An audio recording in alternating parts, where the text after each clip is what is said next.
ફકરા વાચન ગધેડો અને શિયાળ ભાગ 2 ધોરણ 1 અને 2 ગુજરાતી. આ જોઈને સિંહ તો લાલ પીળો થઈ ગયો ને શિયાળને ગુસ્સામાં કહ્યું, આ ગધેડાને પાછો લાવ, નહીતર તને હું કાચે કાચો ખાઈ જઈશ, સમજો. પછી તો શિયાળભાઈ ફરીથી ગધેડાભાઈને મળ્યા ને કહ્યું, ભાઈ તું ભાગ્યો કેમ?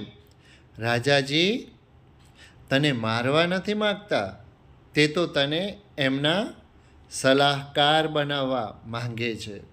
તારે આ તક ગુમાવી ન જોઈએ. આ સાંભળીને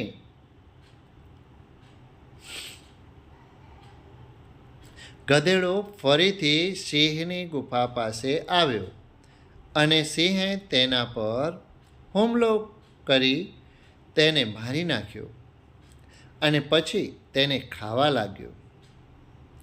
થોડી વાર માટે સિંહ પાણી પીવા માટે બાજુના તળાવમાં ગયો. ત્યાં સુધી શિયાળ ગધેડાના માથાના ભાગનું માંસ ખાવા લાગ્યો અને તેમાં રહેલું તેનું મગજ પણ ખાઈ ગયો. પાણી પીને સિંહ પાછો આવીને ગધેડાના માથાના ભાગને ફંફોડવા માંડ્યો અને શિયાળને કહ્યું, અલ્યા આ ગધેડાના માથામાંથી મગજ